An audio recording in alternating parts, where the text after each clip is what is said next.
Hey class, so we're going to switch it up today. It's public policy. Notes for your foldable are going to be done through the screencast. So everything with public policy, as we talked about before, it's how the government responds to the issues of the citizens. So what we're going to look at today is how the media, individuals, ourselves, and interest groups can influence the lawmaking process. And to start it off, we'll first talk about how mass media does. And just so a refresher, mass media is news sources that try and reach a broad audience. Okay, so you have your TV, you have your radio, newspaper, magazines. Okay, these are all sources of mass media. And this hopefully won't be anything new. A lot of it connects back to our political process unit we did back in October. Okay, so there's three ways that mass media helps shape public policy. Okay, so first, it focuses our attention on selected issues. Here we have two different CNN pictures from CNN. This one on the upper left. Okay, the issue that it's focusing on is climate change.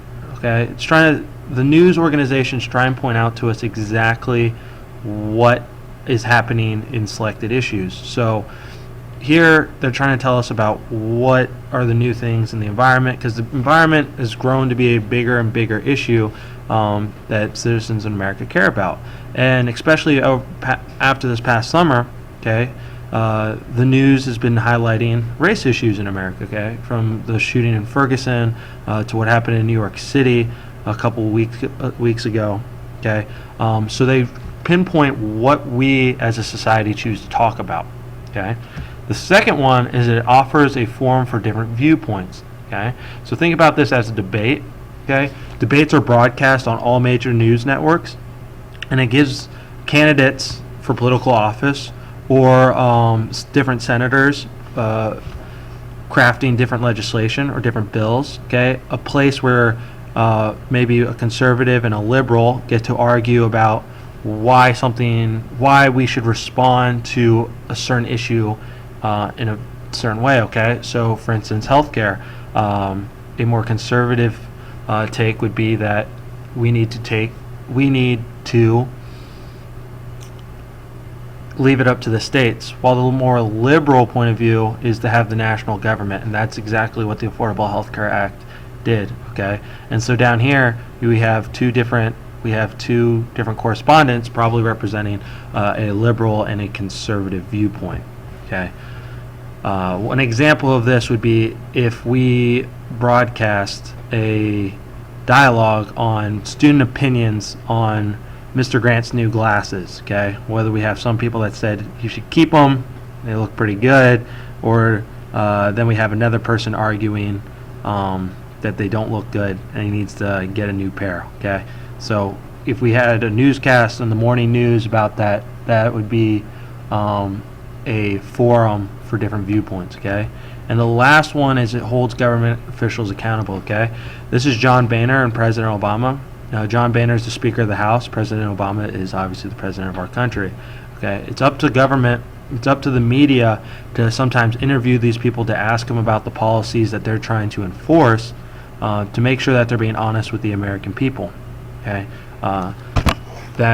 so here Jon Stewart is interviewing President Obama, and I believe this is a 60 Minutes interview of John Boehner. And in each of these, the interviewers get to question the elected officials on what they're trying to do for our country. Okay. Next, as I accidentally just clicked ahead to, we have individuals. Okay, this is you, me, and all the fishes in the deep blue sea. Okay. First, we need to define one of the big ways that us as individuals and interest groups influence policies, and that's by lobbying. Okay, and this is seeking to influence legislators, lawmakers to vote for or against the bill. And one of the primary ways that people will do this, okay, is money. All right, they give money to congressmen and women, or senators to vote a certain way. Okay, because remember, politicians need money to run their campaigns.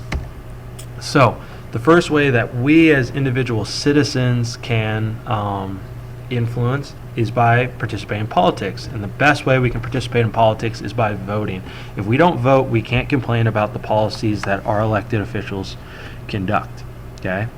Next, we can express our opinions, okay? We can lobby, we can try and influence public officials to vote a certain way. We can demonstrate, okay? Big way, great example would be the civil rights movement, okay? We can demonstrate exactly how we feel, what we want the government to do, or we can petition, okay? We can write letters to our congressmen or senators, state delegates and senators to vote to show massive support for something, okay? And the last thing we can do is we can join an interest group, okay? If we really believe in the Second Amendment, right to bear arms, okay, we might join the NRA, the National Rifle Association, okay? Many of your parents, if they are above 55 or 60, they get to join AARP, okay, which is all about the advancement of retired people, okay? And then we have Greenpeace, which is an organization dedicated towards the environment, making sure that we are being good stewards of the world, okay? So if you're really, really passionate about any of these issues, you might join them because that gives you more influence in the government, okay? And so touching on interest groups, that's the last way or organization or group that we're going to talk about that can influence public policy. The first thing they do, similar to the media, is that they can identify key issues, okay? They try and identify why something is good or bad, okay? So the NRA, which is very pro-gun, gun rights, has here 10 reasons why Obama is bad for the Second Amendment, okay? So if you were somebody that believes very firmly in the Second Amendment right to bear arms, this is something that gives you information on how you can support your argument and why you might want to go lobby an official for why they need to vote against President Obama or any gun legislation that he proposes, okay? And so on the and then down here we have a PETA, which is all about animal cruelty, or against animal cruelty and the protection of animals, okay? They're trying to highlight that you don't have to maybe eat ribs, okay? Maybe that you don't need to be eating animal products, that you can be a vegan, okay? So that's kind of the way that they can identify key issues, all right? Second is that they make political contributions, and again, the biggest way they do that is money, okay? They donate. These are the largest sources of campaign donations for candidates running for public office. And the last way is that they lobby government officials, and once again, lobbying is seeking the influence of legislatures or lawmakers to make to vote against or for a law, okay? So the first way, okay, normally they can take interest groups will take out a government official, okay, to a dinner, lunch, okay, try and talk to them.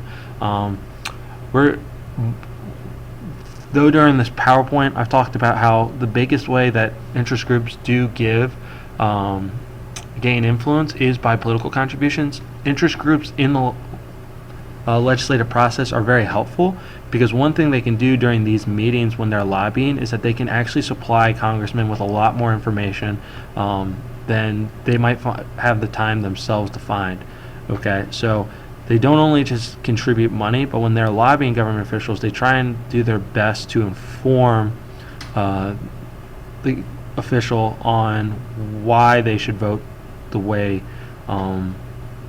they want, okay, that of the interest group. So that is the end of this little screencast, okay? On the back of your foldable is a question about public policy, okay? So you need to hopefully be able to answer these two questions after the PowerPoint. If you have any questions, please let me know, or Mr. Lunsford if you're in 6th period. But after this, turn to the grid graphic organizer, and those notes are on Blackboard underneath the link you found here. Okay, great class, guys.